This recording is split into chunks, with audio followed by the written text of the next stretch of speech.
مولا علی شیر خدا نے ایک بڑا پیارا وظیفہ دیا، اور شاید اب جو میں وظیفہ بتانے جا رہا ہوں جتنے لوگ یہاں موجود ہیں سب کو اس وظیفے کی ضرورت ہے۔ مولا علی شیر خدا کرم اللہ تعالی وجہ الکریم سے بیسیکلی تو یہ روایت ہے، وظیفہ تو نبی پاک علیہ الصلوۃ والسلام نے عطا فرمایا۔ آقا فرماتے اے علی میں تمہیں ایسے کلمات نہ بتا دوں جنہیں تم مصیبت کے وقت پڑھ لو؟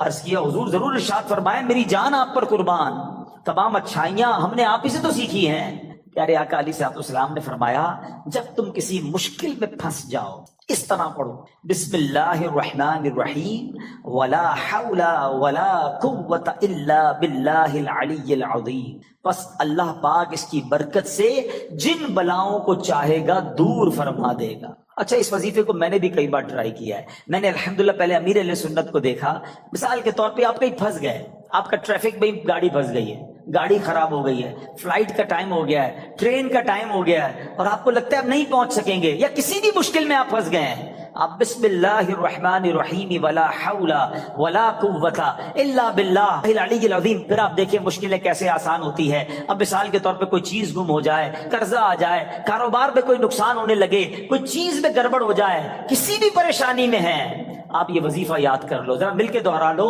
بسم اللہ الرحمن الرحیم ولا حول ولا قوت الا باللہ العلی العظیم۔ تو یہ بڑے کمال کا وظیفہ ہے۔ ہاں اچھا، اب بیماری کے بہت ساری بیماریوں کا علاج ہے، آخری بیان کے اینڈ میں ایک دو باتیں تاکہ تعویذ وظیفہ بھی مل جائے، آپ کو فائدہ رہے گا۔ ایک شخص کو بخار آ گیا تو حضرت شیخ فقی ولی عمر بن سعید رحمۃ اللہ تعالی کی ان کی عیادت کے لیے آئے، جاتے ہوئے ایک تعویذ عنایت فرمایا کہ آپ کھول کر مت دیکھنا۔ ان کے جانے کے بعد اس نے تعویذ پہنا تو بخار فوراً چلا گیا، اس سے رہا نہیں گیا، اس نے تعویذ کھولا کہ ایسا کیا لکھا کہ یوں بخار چلا گیا، تو اس میں بسم اللہ الرحمن الرحیم لکھا تھا۔ دل میں وسوسہ آیا تو یہ تو کوئی بھی لکھ سکتا ہے، ابھی عقیدت میں کمی آئی تو فوراً بخار بڑھنا شروع ہو گیا۔ ٹیسٹ کرتے نا لوگ، اللہ والوں کا بھی ٹیسٹ کرتے ہیں، ایسے بھی لوگ ہیں۔ ابھی اس نے سوچنا شروع کیا تو بخار بڑھ گیا، پھر حضرت کی بارگاہ میں دوڑا دوڑا گیا کہ حضور معاف کر دیں، میں نے تو جو ہے وہ تعویذ کھول دیا تھا، تو آپ تو اللہ والے تھے، آپ نے دوبارہ تعویذ لکھ کر دیا۔ اس کے ہاتھ جیسے ہی اس کو باندھا تو پھر اس کا بخار چلا گیا۔ اب کی بار دیکھنے سے منع کیا، مگر ڈر کے بارے کھول کر نہ دیکھا، بالآخر سال کے بعد کبھی جا کے کھول کر دیکھا تو اس میں بسم اللہ الرحمن الرحیم بھی لکھا ہوا تھا۔ تو سبحان اللہ، اس کی خوب برکتیں ہیں۔ اور بتایا گیا کسی کی نکسیر پھٹ جائے نا، بعض اوقات خون نکل رہا ہوتا ہے، تو پیشانی سے بسم اللہ الرحمن الرحیم لکھنا شروع کرے اور ناک کی نوک تک، یعنی یہاں سے لکھنا شروع کرے اور یہاں تک ختم کرے تو انشاءاللہ عز و جل اس کی جو ہے وہ خون آنا جو ہے وہ بند ہو جائے گا۔ بہرحال بہت سارے وظائف ہیں، ایک اور وظیفہ آخر میں لے لیں۔ جو شخص، بہت سارے ایسے لوگ ہوں گے جو کاروباری مشکل کا، آج کل مہنگائی بھی بہت ہے، گزارا بھی نہیں ہو رہا، تو غور سے وظیفہ لے جائیں، کل سے کرنا شروع کر دیں کہ جو شخص طلوع آفتاب کے وقت سورج کی طرف رخ کر کے بسم اللہ الرحمن الرحیم 300 بار اور درود شریف 300 بار پڑھے، اللہ تعالیٰ اس کو ایسی جگہ سے رزق عطا فرمائے گا جہاں اس کا گمان بھی نہیں ہوگا، اور روزانہ پڑھنے سے انشاءاللہ عز و جل 1 سال کے اندر امیر و کبیر ہو جائے گا۔ وظیفہ پھر ریپیٹ کر دیتا ہوں، غور سے سن لیں۔ پہلے فجر کی نماز ادا کرنی ہے، اس کے بعد جب فجر کا وقت ختم ہونے لگے تو سورج طلوع ہوتا ہے، تو سورج طلوع ہونے کا وقت ہے، اس وقت آپ نے سورج کی طرف رخ کر کے ہاتھ میں تسبیح لینی ہے، 300 بار بسم اللہ الرحمن الرحیم، 300 بار درود پاک انشاءاللہ پڑھیں، اور پھر دیکھیں انشاءاللہ اللہ پاک رزق میں کیسی برکت دیتا ہے۔ تو بہرحال آج کے اس مختصر سے بیان میں ہم نے 2 باتیں سیکھیں، با ادب رہنا ہے، با ادب لوگوں کی صحبت اپنانی ہے، اور اللہ کے نام کا ذکر کرتے رہنا ہے۔ بسم اللہ الرحمن الرحیم ہر کام، نیک اور جائز کام شروع کرنے سے پہلے پڑھنا ہے، پھر دیکھیں اس کی کیسی برکتیں ملتی ہیں۔ اب سوچو بسم اللہ الرحمن الرحیم میں اتنی برکت ہے تو پورے قرآن کا کیا عالم ہوگا۔ درود پاک پڑھنے کے بے شمار فضائل و برکات ہیں۔ آج ایک ایسی فضیلت درود پاک کی سننی ہے جس کو جب سنتے ہیں طبیعت میں بڑی خوشی داخل ہوتی ہے۔ دنیا میں آپ نے بہت پیارے پیارے پھل دیکھے ہوں گے، فروٹس، اور تقریباً سبھی کو فروٹس پسند ہوتے ہیں۔ کئی پھلوں کا ذکر قرآن مجید میں بھی موجود ہے، اور دنیا میں جائیں، ٹریول کریں تو ہر ملک کی ایک خاص بات ہوتی ہے کہ فلاں پھل جو ہے وہ فلاں ملک میں پایا جاتا ہے۔ مگر آج جس قسم کے پھل کی میں بات کرنے جا رہا ہوں، ایسا پھل شاید دنیا میں آپ نے کہیں نہیں دیکھا ہوگا۔ مسلمانوں کے چوتھے خلیفہ مولائے کائنات حضرت علی المرتضی شیر خدا کرم اللہ تعالی وجہ الکریم فرماتے ہیں کہ اللہ پاک نے جنت میں ایک درخت پیدا فرمایا ہے. اب وہ درخت کیسا ہے؟ فرمایا جس کا پھل سیب سے بڑا، انار سے چھوٹا، مکھن سے زیادہ نرم اور شہد سے بھی میٹھا ہے. سائز بھی بتائی گئی، نرم کیسا ہے اور ذائقہ کیسا ہے، اور سبحان اللہ خوشبو کیسی، فرمایا مشک سے بھی زیادہ خوشبودار ہے. پھل میں یہی تو دیکھا جاتا ہے نا، ذائقہ کیسا ہے، اس کی سافٹنس، اور پھر اس کے بعد جو ہے اس کی خوشبو کیسی ہے. تو اب یہ ملے گا کس کو؟ لیکن فرماتے ہیں درخت ایسا ہے کہ اس کی شاخیں تر موتیوں کی ہیں، تنے سونے کے ہیں، اور پتے زبرجد کے ہیں. ہائے ہائے، یہ درخت بھی دیکھنے والا، پھل بھی دیکھنے والا، منہ میں پانی آ رہا ہے. اب ملے گا کس کو؟ سنو، مولا علی شیر خدا کرم اللہ تعالی وجہ الکریم فرماتے ہیں اس درخت کا پھل وہی کھا سکے گا جو نبی پاک صلی اللہ تعالی علیہ وسلم پر کثرت سے درود پاک پڑھنے والا ہوگا. ہائے ہائے ہائے، سبحان اللہ سبحان اللہ. یہ ہے درود پاک. وہ تو نہایت سستا سودا بیچ رہے ہیں جنت کا، وہ تو نہایت سستا سودا بیچ رہے ہیں جنت کا. ہم مفلس کیا مول چکائیں، اپنا ہاتھ ہی خالی ہے. اللہ اکبر. درود پاک تو جنت میں لے جانے والا وظیفہ ہے. بلکہ میں ایک بات کہوں کہ ذرا ایک بار کبھی اکیلے میں بیٹھ کر اگر آپ سے میں سوال کروں کہ آپ کیا چاہتے ہیں، آپ کی ڈیزائرز کیا ہیں، آپ کی خواہشیں کیا ہیں، نوٹ کریں. دنیا میں کیا چاہیے ایک مسلمان کی حیثیت سے، مرتے وقت آپ کیا چاہتے ہیں، اچھا قبر میں کیا چاہتے ہیں، اور جب محشر کے دن اٹھیں تو وہاں آپ کیا چاہتے ہیں. ایک بار لکھ لیں اس کو. اب میں آپ کو کئی حدیثوں کا نچوڑ پیش کرنے جا رہا ہوں. بہت ساری حدیثیں ہیں، اس کا عطر پیش کر رہا ہوں، اور غور سے سنتے جائیے، اور ہو سکے تو ہر جملے کے بعد سبحان اللہ کہتے جائیے، طبیعت ہری بھری ہو جائے گی. اگر آپ چاہتے ہیں کہ آپ کے کاروبار میں رزق میں برکت ہو جائے تو درود پاک پڑھیے. آپ چاہتے ہیں آپ کی بیماری دور ہو جائے، آپ درود پاک پڑھیے. آپ چاہتے ہیں آپ کی ٹینشن دور ہو جائے، آپ درود پاک پڑھیے. آپ چاہتے ہیں آپ کی عزت میں اضافہ ہو جائے، آپ درود پاک پڑھیے. اور سنیں، آپ چاہتے ہیں مرتے وقت کلمہ نصیب ہو اور نبی پاک کا دیدار ہو جائے، آپ درود پاک پڑھیے. آپ چاہتے قبر میں نبی پاک کا جلوہ نصیب ہو جائے، آپ درود پاک پڑھیے. سنیے، محشر کے دن نبی پاک کے پرچم تلے اٹھنا چاہتے ہیں تو درود پاک پڑھیے. آقا کے پیچھے پیچھے جنت میں جانا چاہتے ہیں تو درود پاک پڑھیے. اور سنو سنو، نبی پاک کا دیدار کرنا چاہتے ہیں تو درود پاک پڑھیے. مدینے جانا چاہتے ہیں اور بار بار جانا چاہتے ہیں تب بھی درود پاک پڑھیے. اب مجھے بتاؤ، کچھ رہ گیا ہے؟ اور کوئی چیز باقی رہ گئی ہے جو دنیا میں چاہیے تھی، مرتے وقت چاہیے تھی، مرنے کے بعد چاہیے تھی؟ کاروبار بھی اچھا ہو جائے، رزق میں برکت ہو جائے، ٹینشنیں دور ہو جائیں، ذلیل نہ ہوں، عزتیں بڑھ جائیں، کلمہ مل جائے، میں نبی پاک کا دیدار ہو، جب تک زندہ رہوں مدینے جاتا رہوں، اور خواب میں آقا کی زیارت بھی ہو جائے، پھر نبی پاک جنت میں ساتھ لے جائیں، پھر بچتا کیا ہے؟ کمال یہ ہے کہ ہر وہ خواہش جو میری ہے، اور میں نے اپنی طرف سے باتیں نہیں کی، ماشاءاللہ جو علماء بیٹھے ہیں، مبلغین بیٹھے ہیں، ان کو یاد آ رہا ہوگا کہ ہر جملے کے پیچھے کوئی نہ کوئی فضیلت حدیثوں میں اور روایتوں میں موجود ہے، کہ یہ سب چیز نبی پاک نے بتائی ہوئی ہے کہ یہ کرتے جاؤ، درود پڑھتے جاؤ، تمہیں یہ بھی ملے گا، تمہیں یہ بھی ملے گا، تمہیں یہ بھی ملے گا. جبھی تو شاعر نے کہا نا، ہر درد کی دوا ہے صلی علی محمد. Whatever calamity you have, whatever problem, کوئی مسئلہ ہے نا، بتا تو رہا ہوں کہ ہر درد کی دوا ہے صلی علی محمد.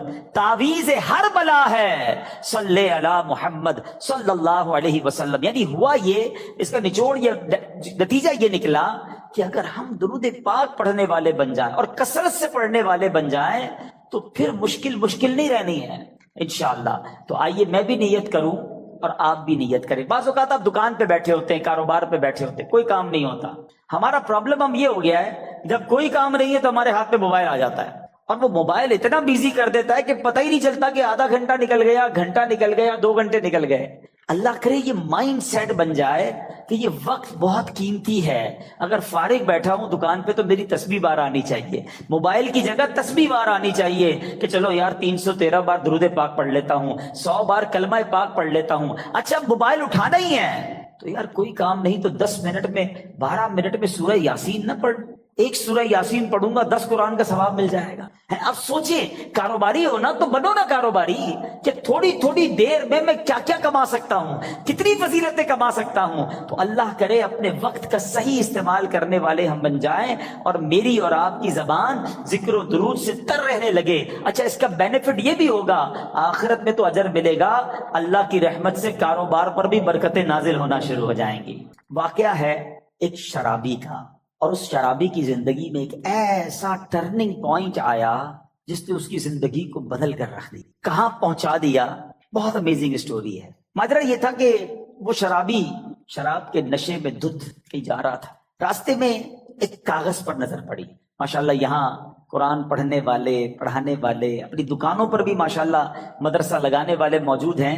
تو آج قرآن پاک کی صرف ایک آیت کی فضیلت کی میں نے بات کرنی ہے. پورے قرآن کی شان تو نرالی ہے, ایک آیت میں کیا کچھ ہے اس سے اندازہ ہوگا کہ پھر رب کے کلام میں کتنی عظمتیں ہیں. تو وہ جو شراب کے نشے میں دھت جا رہے تھے, انہوں نے دیکھا کہ ایک کاغذ کا ٹکڑا پڑا ہے اور اس پر بسم اللہ الرحمن الرحیم لکھا ہوا ہے. اب اس کو خیال آیا کہ میرے رب کا نام زمین پر, ادب کا خیال آیا, عزت کا خیال آیا کہ یہ نہیں ہونا چاہیے. حالانکہ وہ غلط کام کر رہے تھے, شراب میں تھے, مگر عطر خریدا, اس کاغذ کے ٹکڑے کو صاف کیا, اسے عطر لگایا اور بلند جگہ پر رکھا. اس کے بعد وہ اپنے کام میں مگن ہو گئے. اسی رات ایک بزرگ کو خواب میں زیارت ہوئی کہ جاؤ میرے اس بندے کو جا کر کہو کہ تم نے میرے نام کو پاک اور صاف جگہ پر رکھا, بلند جگہ پر رکھا, ہم تمہارے نام کو بھی بلند کریں گے. اب بزرگ اس بندے کو جانتے تھے, وہ تو شرابی ہے, شرابی کے لیے یہ پیغام کیسے ہو سکتا ہے. تو کہتے لگتا ہے خواب میں کوئی غلط فہمی ہوئی, دوبارہ سو گئے. دوبارہ سوئے تو پھر دوسری بار یہی پیغام, پھر سوچا نہیں اس بندے کے لیے پیغام نہیں ہو سکتا, تیسری بار خواب میں یہی پیغام دیا گیا. اب وہ بزرگ تلاش کرنے نکلے کہ وہ کدھر ہے شراب پینے والا. ڈھونڈتے ڈھونڈتے جب پتا چلا اس وقت بھی وہ شراب کی محفل میں ہی بیٹھے ہوئے تھے. آواز دی کہ باہر آئیے. وہ تو شراب کے نشے میں مست, تو کسی کو بھیجا کہ جاؤ کہو تمہارے لیے پیغام آیا ہے. کہ میرے لیے کون پیغام لایا ہے؟ بہرحال پوچھو کس کا پیغام لائے ہو. جو بزرگ شراب خانے کے باہر کھڑے تھے نا, اندر جا کر اسے بتا دو اللہ کا پیغام لایا. اب جب یہ سننا تھا تو جھرجھری سی آ گئی, کھڑے ہوئے باہر آئے, اور جب یہ بات بزرگ نے بتائی کہ مجھے تو نہیں پتا تم نے کیا کیا ہے, 3 بار خواب میں مجھے یہ کہا گیا ہے کہ تمہیں بتا دوں, تم نے رب کے نام کو جو تعظیم کی ہے, بسم اللہ الرحمن الرحیم کو معطر کیا, اسے بلند جگہ پر رکھا ہے, مجھے یہ پیغام ملا ہے کہ تمہیں بھی تمہارے نام کو بلندی دی جائے گی, تمہیں عزت اور مرتبہ دیا جائے گا. جب یہ سنا کہ میں شراب کے نشے میں دھت اور میرا رب مجھ پہ اتنا مہربان, اس بندے نے توبہ کی, اللہ سے معافی مانگی اور عبادتوں میں لگ گئے. اے میرے پیارے اسلامی بھائیوں, یہ انقلاب جو شراب کے نشے میں دھت شخصیت کو اللہ کا ولی بنا گیا, یہ کون تھے؟ یہ کوئی اور نہیں, حضرت بشر حافی رحمت اللہ تعالی علیہ تھے. یہ زمانے کے ولی بنے. حافی کہتے ہیں ننگے پیر رہنے والے کو. آپ معرفت الہی اور اللہ کی یاد میں اتنے گم رہنے لگے کہ آپ چپل ہی نہیں پہنتے تھے. اور کتابوں میں لکھا کہ جب تک حضرت بشر حافی اس شہر میں رہے, کوئی بھی چوپایا جو ہے نا راستے میں گندگی نہیں کرتا تھا, اس ادب کے ساتھ کہ کہیں بشر حافی کے پیر گندے نہ ہو جائیں. اور کتابوں میں آتا ہے کہ ایک بار کسی نے دیکھا کہ چوپائے نے گندگی کر دی ہے, تو اس کے مالک نے سمجھ لیا کہ ہو نہ ہو بشر حافی کا انتقال ہو گیا ہے. اور جب معلوم کیا گیا تو ایسا ہی تھا کہ جب وہ زمانے سے وہ دنیا سے چلے گئے, پھر چوپایوں نے راستے کے اندر گندگی کرنا شروع کی. یعنی جو اللہ کا ادب کرتا ہے, اللہ کے نام کی تعظیم کرتا ہے, اللہ کی مخلوق جو ہے وہ اس کی تعظیم کرنے لگ جاتی ہے. سبحان اللہ. تو اے میرے پیارے اسلامی بھائیوں, ادب جو ہے نا وہ بڑی کمال کی شے ہے. داتا حضور کی کشف المحجوب پڑھیں تو اس شاندار انداز سے آپ ادب کا درس دیتے ہیں. اور یاد رکھیے اسلام میں ادب کا جو ہے نا بہت زیادہ درس ہے. آپ سنیے گا, کشف المحجوب شریف کا ایک باب ہے جس کا نام ہے کشف حجاب. یعنی آداب کا بیان. اس باب میں داتا گنج بخش علی حجویری رحمۃ اللہ تعالی علیہ نے بنیادی طور پر 3 چیزیں ذکر فرمائی. نمبر 1 ادب کسے کہتے ہیں. نمبر 2 ادب کی قسمیں کتنی ہیں، اس کی کیٹیگریز کیا کیا ہیں. اور نمبر 3 مختلف آداب زندگی اس میں بیان کیے گئے. اور سبحان اللہ داتا گنج بخش جو ہے ادب کی اہمیت بیان کرتے ہوئے فرماتے ہیں کہ ہر شخص کے لیے اس کے مقام کے مطابق علیحدہ آداب ہیں. مروت، سنت اور عزت کی حفاظت ادب ہی کے ذریعے ہوتی ہے. اور پھر آپ نے قرآن پاک کی آیت جو ہمیں درس دیتی ہے آپ نے وہاں پر تحریر فرمائی. سبحان اللہ، اللہ قرآن میں کیا فرماتا ہے، یا ایھا الذین آمنوا قوا انفسکم واہلیکم نارا وقودھا الناس والحجارہ. اللہ قرآن میں فرماتا ہے اے ایمان والو اپنی جانوں اور اپنے گھر والوں کو اس آگ سے بچاؤ جس کے ایندھن آدمی اور پتھر ہیں. اب بچانے کا طریقہ کیا ہے؟ صحابی رسول سلطان المفسرین حضرت عبداللہ ابن عباس رضی اللہ تعالیٰ عنہ اس آیت کریمہ کی تفسیر میں فرماتے ہیں ای فقہوہم وادبوہم، یعنی اے ایمان والو تم پر لازم ہے کہ خود کو بھی اور اپنے اہل خانہ یعنی اپنی فیملی کو بھی جہنم کی آگ سے بچاؤ. مگر یہ ہوگا کیسے؟ تم کس طرح خود کو اور اہل خانہ کو آگ سے بچا سکتے ہو؟ اس کا طریقہ یہ ہے فقہوہم، خود بھی علم دین سیکھو، دین کی علم حاصل کرو، اپنی فیملی کو اپنے بچوں کو بھی دین کی سمجھ عطا کرو. ادبوہم، خود بھی ادب یعنی مینر سیکھو اور اپنی فیملی کو اپنے بچوں کو بھی آداب سکھاؤ. اور یہ ہے طریقہ جہنم کی آگ سے بچنے کا. تو پتہ چلا کہ ادب کا کتنا بڑا مقام ہے. مسلمانوں کی پیاری امی جان حضرت عائشہ صدیقہ طیبہ طاہرہ رضی اللہ تعالی عنہا سے روایت ہے، اللہ پاک کے آخری نبی مکی بدنی رسول ہاشمی صلی اللہ تعالی علیہ وسلم نے فرمایا بچے کا اپنے باپ پر حق ہے کہ وہ اس کا اچھا نام رکھے اور اچھے آداب سکھائے. بادب بانصیب، ہمیشہ یاد رکھے، بادب بانصیب اور بے ادب بد نصیب. اور مفسرین کرام سبحان اللہ ہماری تربیت فرماتے ہیں کہ اللہ پاک نے حضرت موسیٰ علیہ السلام جب کوہ طور پر آئے تھے، حاضر ہوئے تھے، تو کیا فرمایا؟ اللہ نے قرآن میں حضرت موسیٰ سے کیا فرمایا؟ بے شک میں تیرا رب ہوں تو تو اپنے جوتے اتار ڈال، بے شک تو پاک جنگل طوا میں ہے.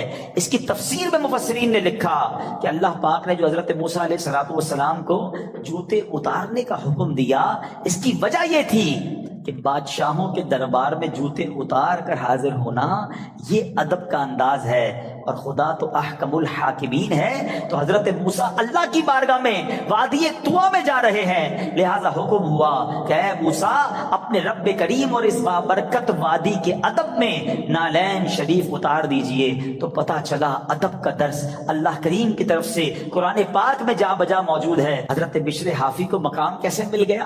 بظاہر کون سی نماز تھی، کون سا سجدہ تھا، کون سا صدقہ تھا؟ ادب نے زمانے کا ولی بنا دیا. اور بے ادبی جو ہے نا وہ بندے کو تخت سے تختے پر لے آتی ہے، سب برباد ہو جاتا ہے.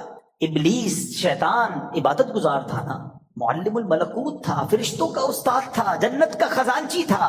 بے ادبی کی نا، حضرت آدم علیہ السلام کو سجدہ نہیں کیا بلکہ بڑے جس کو کہنا کہ تکبرانہ انداز میں کہا کہ میں کیوں سجدہ کروں، انا خیر من، اے اللہ میں اس سے بہتر ہوں. خلقتنی من نار وخلقتہ من طین، تو نے مجھے نار سے آگ سے بنایا، ان کو مٹی سے بنایا ہے. بے ادبی. ایک بے ادبی نے عزازیل کو، فرشتوں کے استاد کو ابلیس بنا دیا، مردود قرار دے دیا گیا. آج میں اور آپ سوچیں کہ اگر ہماری زبان میں ادب نہیں ہے، ہمارے انداز میں ادب نہیں ہے، تو ہم کہیں مارے نہ جائیں. ادب کی تعلیم ہمیں اپنے بچوں کو دینی ہے، اپنی فیملی کو دینی ہے. تو ایک پہلا درس آج کے بیان سے ادب کا لے کے جانا. اور سبحان اللہ اے اہل سنت والو تمہیں مبارک ہو، تمہیں کمال کا مسلک اور کمال کی کہتے ہیں نا منہج ملا ہے، خوبصورت راستہ ملا ہے. دین کا کیا خوبصورت حصہ ملا ہے کہ جب بھی آپ عاشقان اہل بیت سے، اہل سنت والوں سے ملتے ہیں نا، سبحان اللہ وہ صحابہ سے بھی پیار کرتے نظر آئیں گے، وہ اہل بیت سے بھی پیار کرتے نظر آئیں گے، وہ اولیاء سے بھی محبت کی بات کریں گے. کچھ لوگ کسی کے پاس جاؤ صحابہ کی بات کرتے ہیں، اہل بیت بیت کی بات نہیں کرتے، کچھ اہل بیت کی بات کریں تو صحابہ کی بات نہیں کرتے۔ اہل سنت والوں تمہارا بیڑا پار ہے، اور کیوں نہ ان ہستیوں سے ہم پیار کریں، کیونکہ یہ راستہ تو نبی پاک نے ہمیں دکھایا ہے۔ سبحان اللہ، میرے آقا نبی پاک علیہ الصلوۃ والسلام اپنے صحابہ کے بارے میں کیا فرماتے ہیں؟ فرماتے اصحابی کالنجوم فبأیہم اقتدیتم اہتدیتم، میرے صحابہ ستاروں کی مانند ہیں، لائک اسٹارز، کسی کی بھی پیروی کر لو تم ہدایت پا جاؤ گے۔ صحابہ کو ستارے کہا، اور سبحان اللہ اپنی آل کو کیا فرمایا؟ ایک حدیث کا مضمون ہے، میرے آقا فرماتے میری آل میری امت کے لیے کشتی نوح کی مانند ہے، جو اس میں سوار ہو گیا اس کا بیڑا پار لگ جائے گا۔ تو یہ تو دونوں ہمارے لیے ضروری ہے نا، ہماری دونوں آنکھیں ہیں، صحابہ بھی دل و جان سے ہمیں پیار ہے، اہل بیت پہ جان قربان ہے۔ تو سبحان اللہ، بریلی کے تاجدار امام عشق و محبت نے اہل سنت کا یہ عقیدہ کس شان سے اور کس پیارے انداز میں بیان کیا، اور ان دونوں حدیثوں کا عطر عطا کر دیا۔ دیکھیں آج جو پڑھے لکھے لوگ بیٹھے ہیں، آج کل تو کمپاس وغیرہ آ گئے اور اس سے پانی کے جہاز راستہ ڈھونڈ لیتے ہیں، مگر ایک زمانہ ایسا تھا کہ کشتی چلانے والے ستاروں سے راستہ ڈھونڈتے تھے۔ تو دو چیزیں چاہیے ہوتی تھی سفر کمپلیٹ کرنے کے لیے، اچھی کشتی اور ستارے۔ سبحان اللہ، اب دیکھو بریلی کے تاجدار کیا کہتے ہیں، فرماتے ہیں اہل سنت کا ہے بیڑا پار، اصحاب حضور نجم ہیں اور ناؤ ہے عطرت رسول اللہ کی۔ نجم کہتے ہیں ستاروں کو، ہمارے تو ستارے صحابہ ہیں اور ہماری کشتی اہل بیت ہیں، تو پھر بیڑے نے پار ہی لگنا ہے نا انشاءاللہ۔ تو سبحان اللہ، ہر صحابی نبی تو ادب، سب کا ادب، اولیاء کا ادب، بلکہ اولیاء کا، صحابہ کا، اہل بیت کا تو اپنی جگہ کرنا ہی کرنا ہے۔ ہمیں نارمل مسلمانوں سے بھی ادب سے بات کرنی ہے، ہمیں کیوں کسی کو ذلیل کرنا ہے، کیوں کسی سے لڑائی کرنی ہے، کیوں کسی کو طنز کرنا ہے۔ ایک بات یاد رکھیے گا، اللہ کریم نے اپنے اولیاء کو اپنے بندوں میں چھپا کر رکھا ہے۔ ہمیں نہیں پتا کون اللہ کا ولی، ہو سکتا ہے یہاں کوئی رب کے ایک نہیں ایک سے زیادہ ولی بیٹھے ہو۔ اچھا، علماء یہ بھی بتاتے ہیں کہ اس بندے کو بھی نہیں پتا ہوتا کہ وہ ولایت کی منزل میں پہنچ چکا ہے، اللہ جسے چاہے اپنا ولی بنا لے۔ تو اب ہم اللہ کے کسی ولی سے لڑ رہے ہیں، اس کو ڈانٹ رہے ہیں، اس کو جھڑک رہے ہیں، اس کو ذلیل کر رہے ہیں کیونکہ میرا ملازم ہے، کیونکہ وہ غریب ہے، اس لیے۔ اگر وہ رب کا ولی ہے، ویسے تو عام مومن کو بھی تنگ نہیں کر سکتے، لیکن ولایت کی بات دیکھیں، جتنا چھوٹا سا میرا مطالعہ ہے، علماء بھی بیٹھے ہیں، اب تک جو میں نے پڑھا ہے، دو ہی باتوں میں نے یہ پڑھا ہے کہ جہاں اللہ سے جنگ کرنے کی بات کی گئی ہے، اور یہ کتنی خطرناک بات ہے۔ نمبر ایک، سود کا کام کرنے۔ اے میرے تاجران بھائیوں، کبھی بھی سود نہ لینا نہ دینا، سود کا کاروبار مت، اس کے قریب مت جانا، کیونکہ اس کے بارے میں نبی پاک نے جو فرمایا، حدیث پاک کا مضمون ہے، وہ ایسا ہے جیسا اس نے رب سے جنگ کی۔ اللہ سے جنگ، یار اللہ سے جنگ کر کے کوئی جیت سکتا ہے؟ بربادی ہوگا نا، تباہ و برباد ہو جائے گا۔ ہم نے سود کا کام کرنے والوں کو اینڈ آف دا ڈے برباد ہوتے ہی دیکھا ہے۔ اور جو دوسری روایت نظروں سے گزری ہے نا، فرمایا جس نے اللہ کے ولی سے دشمنی کی، ایسا ہے جیسے اس نے رب سے جنگ کا اعلان کیا، یا اللہ اس سے اعلان جنگ فرماتا۔ سوچ لو، اگر کسی ولی سے ہی دشمنی ہو گئی، اللہ کے کسی بندے سے دشمنی لے کے بیٹھے ہیں، لڑائی کر رہے ہیں، تنگ کر رہے ہیں، اور کیا پتا وہ اللہ کی بارگاہ میں کیا مرتبہ رکھ، ادب، پیار، محبت، درگزر۔ کوئی غریب بھی ہے تو ہمیں نہیں پتا اللہ کی بارگاہ میں اس کا کیا مرتبہ ہے، بلکہ احادیث میں تو یہ مضمون نبی پاک نے سمجھے صراحت کر دی اور ڈیفائن کر دیا، جس کا مضمون یہ کہ کچھ لوگ ایسے ہوتے ہیں جن کے بال بکھرے ہوتے ہیں، پرا گندا بال، میلے کچیلے کپڑے، محفل میں کوئی انہیں بلاتا نہیں ہے، نہ آئے تو کوئی نوٹس بھی نہیں کرتا، مگر اللہ کی بارگاہ میں ان کا یہ مرتبہ ہوتا ہے کہ اگر وہ قسم اٹھا لیں تو رب وہ قسم پوری فرما دیتا ہے۔ اب سوچیں، ایسے تو بہت سارے لوگ ہمارے قریب بیٹھے ہوتے ہیں، اچھا بعض اوقات قریب آتا تو بٹھاتا بھی کوئی نہیں انہیں، نہ کہ ہو سکتا ہے کہ میری مشکلیں، میری پریشانیاں، ہماری ڈیفیکلٹیز، ہمارا کاروبار نہ چلنا، گھر کی بیماریاں، اس کی وجہ یہ ہو کہ میں کسی اللہ کے ولی کو تنگ کر بیٹھا ہوں، بے ادبی کر بیٹھا ہوں۔ اپنی زبان میں نرمی لائے نا۔ کسی بڑے اس کو نا سمجھدار آدمی نے ایک بات کہی ہے کہ میٹھا کھانے سے شوگر ہوتی ہے، میٹھا بولنے سے شوگر نہیں ہوتی۔ میٹھا بولنا شروع کر دو نا یار، میٹھا بولنا ہی چھوڑ دیا ہم نے۔ میٹھے بول اپنائیں، سب کے ساتھ پیار سے بات کریں۔ کچھ لوگوں کا انداز ہی بڑا روب والا ہوتا ہے، اور پھر کیا ہوتا ہے، کہتے ہیں نا زبان میں ہڈی ہوتی نہیں مگر کئی ہڈیاں توڑوا دیتی ہے، زبان میں تلوار نہیں مگر خون بہا دیتی۔ کسی کے تلوار کا وار جو ہونا اس کا زخم بھر جاتا ہے، مگر زبان کا زخم نہیں، زبان کا اچھا ادب. آج یہ درس لے کے جاؤ کہ انشاءاللہ. اچھا اب ادب کیسے ملے گا؟ با ادب لوگوں کے ساتھ بیٹھ کر ملے گا. تو الحمدللہ دعوت اسلامی کا ماحول جہاں آپ کو ادب ہی سکھایا جاتا ہے. سبحان اللہ. بے ایمانوں کو ایمان دینے والی یہ آیت ہے. ذرا واقعہ سنیے گا. ایک یہودی تھا، نان مسلم، ایک یہودن پر عاشق ہو گیا اور عشق مجازی کا اس پر ایسا غلبہ ہوا کہ یہ مجنون جیسا ہو گیا. نہ کھانے پینے کا ہوش تھا، نہ آرام کرتا تھا، بڑا پریشان. اس زمانے میں اللہ کے ایک ولی تھے حضرت عطا رحمت اللہ تعالی علیہ. ان کے پاس آیا اور کہا کہ حضور میں بہت پریشان ہوں، وہ فلاں سے عشق ہو گیا ہے، چین ہی نہیں آتا. آپ اللہ والے تھے، آپ نے ایک کاغذ کے ٹکڑے پر بسم اللہ الرحمن الرحیم لکھا اور کہا یہ کھا جاؤ. اس نے وہ کاغذ کا ٹکڑا نگل لیا کہ شاید میرا کام بچ جائے گا. سچی بات ہے، اس کا کام بن گیا. ہوا یہ کہ جیسے ہی اس نے کاغذ کو نکلا نا، اس کے دل کی دنیا ہی بدل گئی، ایمان کی مٹھاس ملنے لگی اور اس کے دل میں نور ظاہر ہو گیا.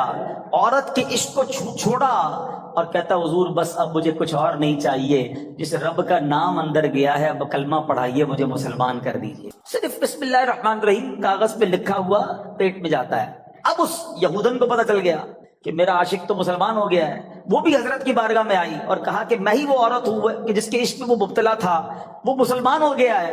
اب مجھے خواب میں روزانہ کوئی کہنے والا کہتا ہے کہ اگر تجھے جنت میں اپنا ٹھکانہ دیکھنا ہے نا تو جا اور حضرت عطا کے پاس جا، تجھے اپنا جنت میں ٹھکانہ دکھائیں گے.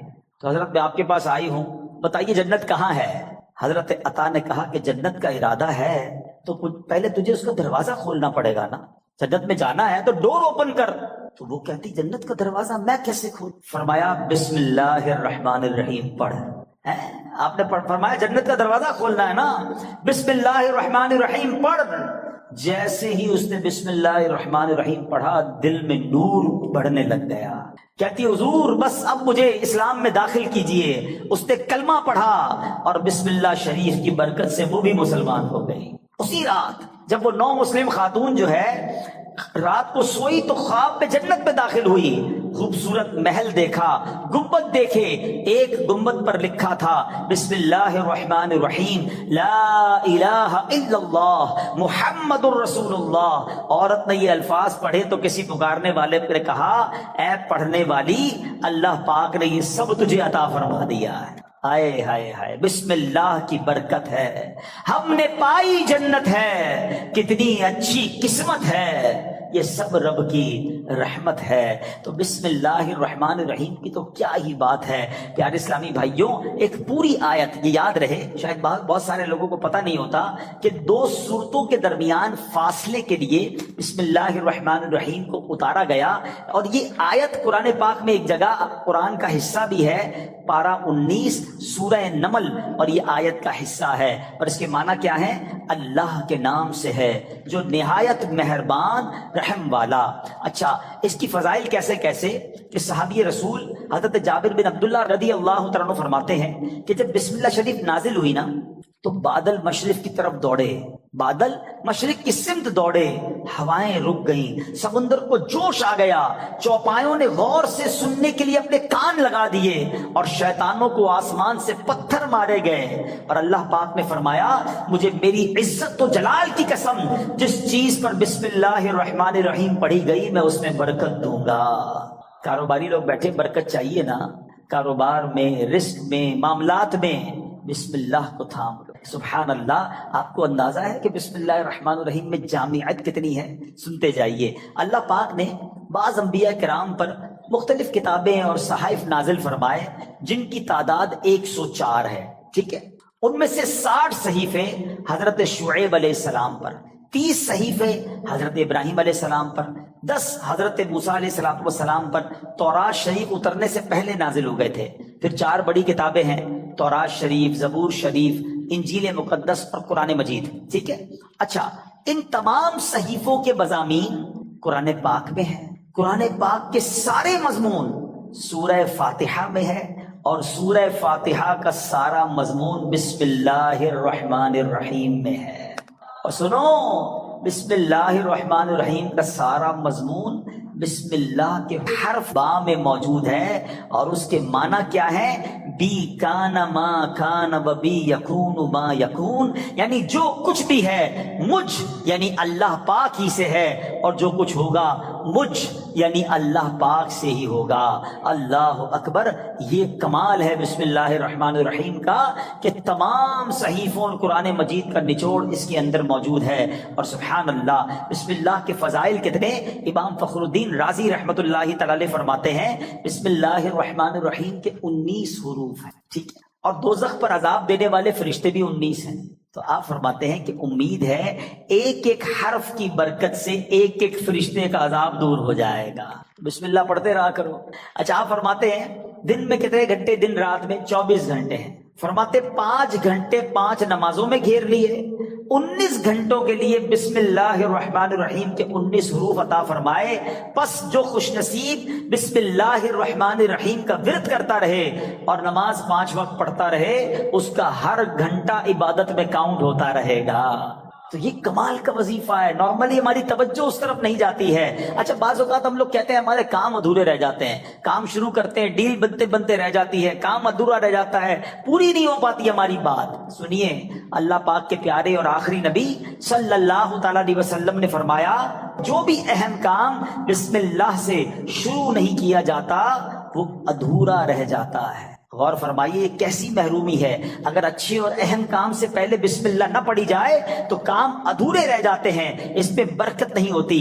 اب ہو سکتا ہے کہ ذہن میں خیال آئے کہ میں تو بسم اللہ نہیں پڑھتا پھر بھی کام پورے ہو جاتے ہیں۔ تو اس کا جواب یہ ہے کہ کام کا بظاہر پورا ہو جانا اور بات ہے، اور اس میں برکت کا نہ ہونا اور۔ مثلا کسی نے بغیر بسم اللہ کے کھانا کھایا، کھانا پیٹ میں بھی گیا، پیٹ بھر بھی گیا، لیکن اب اس میں برکت اسے حاصل نہیں ہوگی، کھانا پوری طرح ہضم نہیں ہوتا، یا بعض اوقات جزو بدن نہیں بنتا، بہت ساری جناب اس میں پرابلم رہتی ہے۔ تو بہرحال ہمیں جو ہے بسم اللہ شریف کا ورد کرنا چاہیے۔ کہ ایک مبلغ جو ہے، ایک داعی جو ہے، بسم اللہ کے فضائل بیان کر رہے تھے، تو ایک غیر مسلم عورت بھی بیٹھی تھی، تو لڑکی نے سنا کہ بسم اللہ کی اتنی فضیلت ہے، اب اس نے جناب اسلام قبول کر لیا۔ اب اس کی زبان پر ہر وقت بسم اللہ رہتا تھا، تو اب جو اس کا والد تھا نا، غیر مسلم تھا، وہ بڑا غصے میں آیا، طرح طرح کی تکلیفیں دینے لگا کہ کسی طرح اپنی بیٹی کو جو ہے وہ تکلیف دے کر اسلام سے پھیر لے، اور اگر نہیں مانتی تو اب اس پر کوئی الزام لگائیں تاکہ یہ قتل کر دی جائے۔ تو لڑکی کا باپ جو بادشاہ کا وزیر تھا،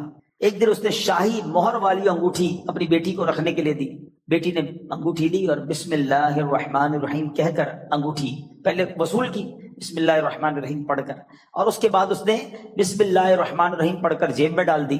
رات کو جب وہ سوئی تو والد نے انگوٹھی جیب سے نکالی اور دریا میں ڈال دی کہ اب صبح جب انگوٹھی نہیں ہوگی تو اس کو پکڑا دوں گا اور یہ ماری جائے گی۔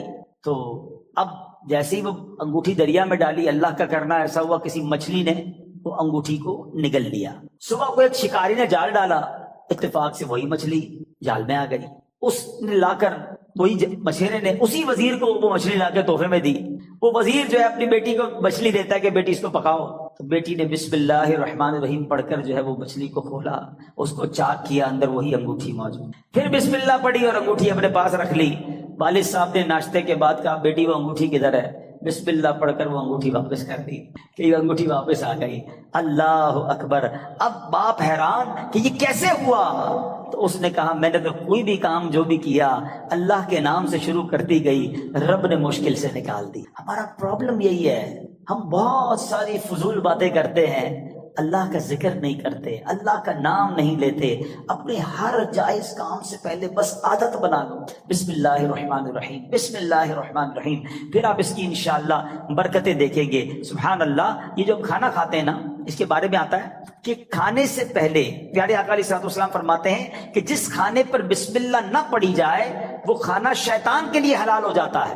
یعنی بسم اللہ نہ پڑھنے کی صورت میں شیطان اس کھانے میں شریک ہو جاتا ہے۔ ایک بار کیا ہوا کہ حضرت ابو ایوب انصاری فرماتے ہیں کہ ہم نبی پاک کے ساتھ حاضر تھے، کھانا پیش کیا گیا، ابتدا میں بڑی برکت ہو رہی تھی کھانے میں، اور تھوڑی دیر ہوئی تو بڑی بے برکتی شروع ہو گئی۔ تو ہم نے عرض کی یا رسول اللہ صلی اللہ تعالیٰ علیہ وسلم ایسا کیوں ہوا؟ تو نبی پاک علیہ الصلوۃ والسلام نے فرمایا ہم سب نے کھانا کھاتے وقت بسم اللہ پڑھی تھی، مگر ایک شخص تھوڑی دیر کے بعد آیا اور بغیر بسم اللہ پڑھے کھانے میں شامل ہو گیا، اس کے ساتھ شیطان نے بھی کھانا کھانا شروع کر دی۔ تو کھانے کی بے برکتی بھی بغیر بسم اللہ کے ہوتی۔ اچھا، پھر بی بی عائشہ صدیقہ فرماتی ہیں کہ جب کوئی شخص کھانا کھائے تو اللہ پاک کا نام لے، یعنی بسم اللہ پڑھے، اور اگر نہیں پڑھ سکا، شروع میں پڑھنا بھول گیا، تو پھر یوں کہے بسم اللہ اولہ و آخرہ، تو انشاءاللہ اس کی برکت سے وہ جو بے برکتی والا معاملہ ہے وہ بھی دور ہو جائے گا۔ اچھا، اب وہی والی بات کہ حفاظت کیسے ہوتی ہے بسم اللہ سے۔ ایک مرتبہ صحابی رسول حضرت خالد بن ولید رضی اللہ تعالیٰ، کچھ مجوسی آئے، آتش پرست، کہا ہمیں ایسی کوئی نشانی بتائیں، اگر آپ اسلام سچا مذہب ہے تو کوئی ایسی نشانی بتائیں کہ ہم اسلام کی حقانیت کو مان لیں۔ حضرت خالد بن ولید نے زہر قاتل منگوایا اور بسم اللہ الرحمن الرحیم پڑھ کر اسے پی لیا۔ بسم اللہ کی برکت سے آپ پر اس زہر نے اثر نہیں کیا۔ یہ منظر دیکھ کر وہ آگ کی پوجا کرنے والے پکار اٹھے کہ سبحان اللہ، دین اسلام حق ہے، اللہ اکبر۔ وہ یقین تھا نا، اللہ کے ولی صحابی رسول ہیں، بسم اللہ پڑھ کر زہر پی لیا کہ اللہ کے نام سے پی رہا ہوں تو رب حفاظت کرے گا۔ وہ توکل کا لیول تھا کہ زہر نے اثر نہیں کیا۔ تو اے میرے پیارے اسلامی بھائیوں، یہ شان ہے بسم اللہ کی۔ اچھا، صرف کھانے پینے سے پہلے نہیں، ہر کام سے پہلے بسم اللہ پڑھیں۔ اب وضو کر رہے ہیں نا، دیکھیں کتنے ثواب ملٹی پلائی ہو جاتا ہے۔ حضرت ابو ہریرہ رضی اللہ تعالیٰ راوی ہیں، اور نبی پاک صلی اللہ تعالیٰ علیہ وسلم نے فرمایا، اے ابو ہریرہ، جب تم وضو کرو تو بسم اللہ والحمدللہ پڑھ لیا کرو۔ جب تک تمہارا وضو باقی رہے گا اس وقت تک فرشتے تمہارے نامہ اعمال میں نیکیاں لکھتے رہیں گے۔ ہم تو وضو کرتے نماز پڑھ لیتے، لیکن جتنی دیر وضو رہے گا پڑھنا کیا ہے؟ ذرا دوہرا بھی لے میرے ساتھ، بسم اللہ والحمدللہ، بسم اللہ والحمدللہ، بسم اللہ والحمدللہ۔ اچھا، تفسیر نعیمی میں ایک اور جگہ کہاں بسم اللہ پڑھنا ہے، کہتے جو شخص کسی جانور پر سوار ہوتے وقت بسم اللہ اور الحمدللہ پڑھ لے تو اس جانور کے ہر قدم پر اس سوار کے حق میں ایک نیکی لکھی جاتی رہے گی۔ آپ جانور پر سواری نہیں کرتے، گاڑی میں بیٹھتے ہوئے پڑھ لیں بسم اللہ اور الحمدللہ، پھر پوری دعا بھی پڑھ لیں سبحان الذی سخر لنا، اگر وہ یاد ہے، نہیں تو کم از کم بسم اللہ اور الحمدللہ ضرور پڑھ لیں۔ اسی طرح جو کشتی میں سوار ہوتے وقت بسم اللہ اور الحمدللہ پڑھ لے، جب تک وہ اس میں سوار رہے گا اس کے لیے نیکیاں لکھی جاتی رہیں گی۔ ثواب کا میٹر ہے، مگر ہم پڑھتے نہیں ہیں۔ اگر یہی ہمیں کوئی کہے کہ جناب آپ اپنی گاڑی میں بیٹھے اور بسم اللہ اور الحمدللہ پڑھ لیں، آپ آج کا پیٹرول فری ہو جائے گا، تو بندہ پھر بغیر بسم اللہ الحمدللہ پڑھے گا تو کبھی بھی نہیں بیٹھے گا۔ وہ چاہیے دنیا کا نفع بتاؤ مولوی صاحب، میں آپ کو آخرت کا نفع، نیکیوں کا نفع، ہر قدم پر ثواب کی آپ کو بشارتیں سنا رہا ہوں، تو پلیز اس وظیفے کو تھام لیجئے۔ اور ایک اور بات، اپنے بچوں کو بھی بسم اللہ کی عادت ڈالیں، یہ اللہ کو اتنا پسند ہے۔ آئے ہائے، ذرا واقعہ سنیے گا۔ حضرت عیسیٰ علیہ السلام جو ہے ایک قبر کے پاس سے گزرے، آپ اللہ کے نبی تھے، اللہ نے ایسی نگاہ دی تھی کہ آپ نے دیکھ لیا کہ قبر میں عذاب ہو رہا ہے۔ کچھ عرصے کے بعد آپ پھر وہاں سے گزرے تو قبر میں جو ہے وہ نور کی کرنیں ہیں، عذاب دور ہو گیا۔ تو آپ نے اللہ کی بارگاہ میں عرض کی کہ مولا، یہ پہلے عذاب اور اب اس کی قبر میں عذاب دور ہو گیا، نور برس رہا ہے، اس کا راز کیا ہے، سیکرٹ کیا ہے؟ سنو ذرا۔ اے وہ خوش نصیبوں جو اپنے بچوں کو قرآن پڑھاتے ہو، اے وہ خوش نصیبوں جن کے بچے حافظ بن رہے ہیں، اے وہ اسلامی بھائیوں تمہیں مبارک ہو جو بچے کو دین سکھاتے ہو۔ باپ گناہگار، قبر میں عذاب ہو رہا تھا، اللہ کی طرف سے ارشاد ہوا جب یہ انتقال کیا نا اس بندے نے، بڑا گناہگار تھا، اس کی وجہ سے عذاب ہو رہا تھا، لیکن جب اس کا انتقال ہوا اس وقت اس کی وائف جو تھی پریگننٹ تھی، امید سے تھی، اس کے انتقال کے بعد لڑکا پیدا ہوا۔ کچھ عرصے کے بعد یہ لڑکا اتنا بڑا ہو گیا کہ اس کی ماں نے اسے مدرسے بھیجا، مکتب بھیجا، استاد نے بچے کو بسم اللہ پڑھائی۔ اے موسیٰ، مجھے حیا آئی، مجھے شرم آئی کہ میں اس شخص کو زمین کے اندر عذاب دوں جس کا بچہ زمین کے اوپر مجھے رحمان اور رحیم کے نام سے پکار رہا۔ ہائے ہائے ہائے، میرا بچہ قرآن پڑھے اور میری قبر میں رحمتوں کی برسات ہو جائے، اور مجھے کیا چاہیے؟ خدا را اپنے بچوں کو قرآن پڑھاؤ۔ ہم لوگ آج لگ گئے، دوڑ میں لگ گئے، جناب فلاں یونیورسٹی، فلاں کالج، فلاں ڈگری، فلاں پی ایچ ڈی، فلاں software. We are not against, ہم دعوت اسلامی والے دنیا کی پڑھائی کے خلاف نہیں ہیں، لیکن دنیا کے پیچھے اتنا تو مت بھاگو نا کہ ہم اپنے دین کو ہی بھول جائیں، ہمارے بچوں کو قرآن ہی نہ آئے، ہمارے بچے حدیث ہی نہ جانے، ادب ہی نہ جانے۔ آج جناب بہت زیادہ ہم آگے دنیا کی طرف چلے گئے۔ میں 2-3 ایگزامپل دیتا ہوں، اگر آپ کو لگتا ہے ایسا نہیں ہے تو کبھی گھر میں ڈنر پر بیٹھے ہو، بچے ساتھ ہو، فیملی ساتھ، ایک چھوٹا سا ٹیسٹ لو نا اپنے بچوں اور فیملی کا۔ چلو بچوں آج ایک چھوٹا سا ایک ٹیسٹ لیتے ہیں، وہ انٹرسٹ بھی لیں گے، بیٹا جاؤ کاپی پینسل لے کر آ جاؤ، ٹھیک ہے؟ ان کو کہیں بیٹا پہلے صفحے پہ لکھو کہ تمہیں کتنے کرکٹرز کے نام یاد ہے۔ تو ہو سکتا ہے کسی کا بیٹا یہ بھی کہے کہ ابا جان صرف نام لکھنے ہیں، آگے ریکارڈ بھی لکھنے ہیں۔ وہ بھی یاد ہوتے ہیں. ٹھیک ہے. اچھا بیٹا اگلے صفحے پہ لکھو کہ مزید کتنے اداکاروں کے نام یاد ہیں. معاذ اللہ، تو شاید 2-3 صفحے بھر دیے جائیں گے. گلوکاروں کے نام، سیاستدانوں کے نام 4-5 صفحے بھر گئے ہوں گے.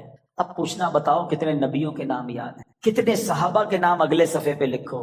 اس کے اگلے صفحے پہ بیٹا لکھو کتنے ولیوں کے نام یاد ہیں. چھوٹا سا ٹیسٹ آپ کو بتا دے گا ہم کدھر جا رہے ہیں، ہمارے بچے کدھر جا رہے ہیں. ایک بات یاد رکھنا، میرا بیٹا میرے مرنے کے بعد گوگل، یاہو، فیس بک، واٹس ایپ، ٹویٹر، انسٹاگرام کھول کر ایصال ثواب نہیں کرے گا.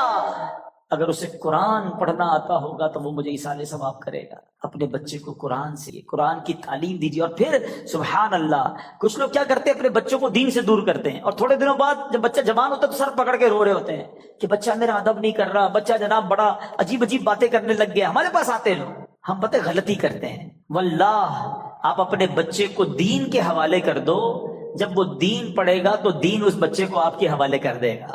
قرآن کہے گا ماں باپ کا ادب کرو، یعنی اف نہ کہنا. نبی پاک کی حدیث پڑھے گا تو وہاں سکھایا جائے گا کہ محبت سے اپنے ماں باپ کو دیکھو گے تو جنت کا ثواب ہے. ارے وہ اونچی آواز میں آپ سے بات نہیں کرے گا کہ ماں باپ ناراض ہو گئے. تو نبی پاک نے فرمایا جس کے ماں باپ راضی اس سے اس کا رب راضی، جس سے ماں باپ ناراض اس سے اس کا رب ناراض. تو پتہ یہ چلا بچہ دیندار بن گیا تو انشاءاللہ میرا بھی با ادب بن جائے گا، بچہ میرا بھی فرما بردار بن جائے گا. اگر میں نے اپنے بچے کو دین سے دور کیا تو کبھی وہ میرے ہی آگے کھڑا ہو جائے گا.